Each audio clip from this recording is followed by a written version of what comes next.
Assalamu alaikum everyone. Welcome back to my channel Biology with Fatma Fiza. It's me Fatma Fiza and I am always here to help you in biology. तो आज का जो हमारा topic है, पहले हमने last video में जो टॉपिक डिस्कस किया था वो था हमारे पास the level of organisation. But जो आज का हमारे पास टॉपिक है वो है हमारे पास हमारी बुक में कुछ ऑर्गेनाइजेशन, लेवल ऑफ ऑर्गेनाइजेशन के बाद कुछ 2-3 टॉपिक दिए गए हैं। वो है हमारे पास उनमें से यूनिसेलुलर ऑर्गेनाइजेशन और कॉलोनियल ऑर्गेनाइजेशन और मल्टीसेलुलर ऑर्गेनाइजेशन। आज हम इन तीनों को डिस्कस करते हैं।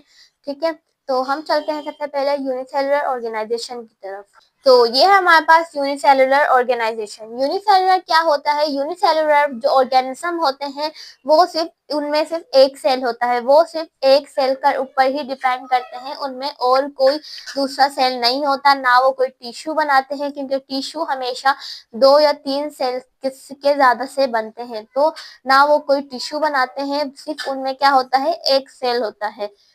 तो अब हम पढ़ते हैं all single cell organisms carry out all activities of life.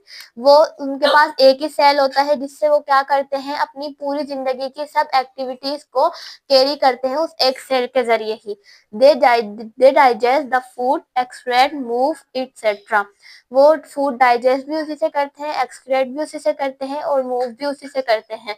On the cellular base bye simple methods, cellular base के मेथड से, बट उनका जो सेलुलर बेस का जो मेथड होता है वो बहुत ही ज्यादा सिंपल होता है, क्योंकि उनमें एक ही सेल होता है और उनका जो मेथड होता है सेलुलर बेस वो बहुत सिंपल होता है।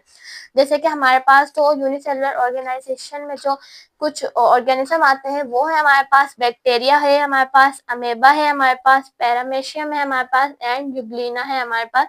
ये क्या है? Are common examples of unicellular organism. इनमें क्या होता है? एक सेल होता है और ये क्या होते हैं?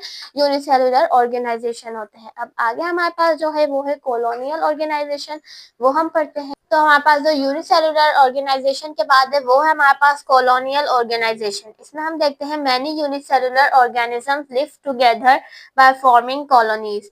इसमें क्या होता है, बहुत सारे जो यूनिसेलुलर ऑर्गेनिज्म होते हैं, यूनिसेलुलर में एक सेल पर जो डिपेंड करने वाले ऑल ऑर्गेनिज्म होते हैं उनको यूनिसेलुलर बोलते हैं। जैसे कि हमने पढ़ा, जो वो सारे यूनिसेलुलर ऑर्गेनिज्म होते हैं वो क्या करते हैं, एक साथ रहते हैं कॉलोनी बनाकर, वो क्या कहलाती है हमारे पास colonial organization, but do not have any division of labor among them।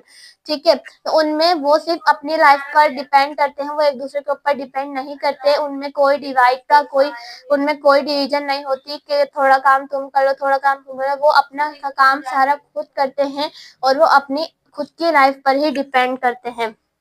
Each unicellular lives its on life. वो क्या करते हैं, हर यूनिसेलुलर जो होता है वो खुद अपनी लाइफ पर डिपेंड करता है, किसी और की लाइफ पर डिपेंड नहीं करता। They are not depend on each other. वो एक दूसरे के ऊपर डिपेंड नहीं करते। And never form any multicellular structure. और वो कभी भी मल्टी सेलुलर स्ट्रक्चर नहीं बनाते। मल्टी सेलुलर क्या होता है, अब आगे जो हमारे पास ऑर्गेनाइजेशन है वो है हमारे पास मल्टी सेलुलर ऑर्गेनाइजेशन। उसके अंदर हम पढ़ते हैं और देखते हैं मल्टी सेलुलर क्या होता है। तो हमारे पास जो लास्ट है वो है हमारे पास multi cellular organisation. Multi cellular क्या होता है, अब हम पढ़ते हैं the organism form by many cells is called as multicellular organism. जैसे कि मैंने आप लोगों को बताया था, यूनिसेलुलर जो होते हैं वो हमारे पास एक सेल पर डिपेंड करते हैं, बट जो हमारे पास मल्टीसेलुलर होते हैं वो हमारे पास बहुत सारे सेल पर डिपेंड करते हैं, वो बहुत सारे सेल बनाते हैं। वो क्या होता है हमारे पास? Multicellular organism. और जैसे कि अगर हमने यूनिसेलुलर में बात की थी, हमारे पास कौन कौन से ऑर्गेनिज्म ऐसे थे जो यूनिसेलुलर थे, हमारे पास अमेबा था, पैरामेशियम था और यूग्लेना था और बैक्टीरिया था, वो हमारे पास क्या थे? यूनिसेलुलर थे। इधर हम बात करें हमारे पास मल्टीसेलुलर कौन कौन से ऑर्गेनिज्म होते हैं जो बहुत सारे सेल बनाते हैं, फ्रॉग है और मस्टर्ड प्लांट है। ये क्या है? एग्जाम्पल है मल्टीसेलुलर ऑर्गेनाइजेशन की। ये सब क्या है? Multicellular organisation. तो आप लोगों ने इनमें डिफरेंस नहीं भूलना कि यूनिसेलुलर जो होते हैं वो एक सेल पर डिपेंड करते हैं, वो दूसरा सेल नहीं बनाते, या 2 से ज्यादा सेल नहीं बनाते, या 2 भी सेल नहीं बनाते। बट जो हमारे पास मल्टीसेलुलर होते हैं वो हमेशा एक से ज्यादा सेल बनाते हैं, 2 से ज्यादा सेल बनाते हैं, वो बहुत सारे सेल बनाते हैं। ठीक है, तो ये था आज का हमारा लेक्चर। जिसमें हमने पढ़ा यूनिसेलुलर ऑर्गेनाइजेशन, कॉलोनियल ऑर्गेनाइजेशन और मल्टीसेलुलर ऑर्गेनाइजेशन। तो आज जो हमारा टॉपिक भी कंप्लीट हो गया है और हमारा चैप्टर भी कंप्लीट हो गया। इंशाल्लाह अब हम नेक्स्ट वीडियो में मिलेंगे तो हम सेकंड चैप्टर स्टार्ट करेंगे, जो हमारी बुक में होगा। हम देखेंगे कौन सा होगा सेकंड चैप्टर, फिर हम वो स्टार्ट करेंगे। तो मिलते हैं नेक्स्ट वीडियो में इंशाल्लाह। जब तक के लिए अल्लाह हाफिज।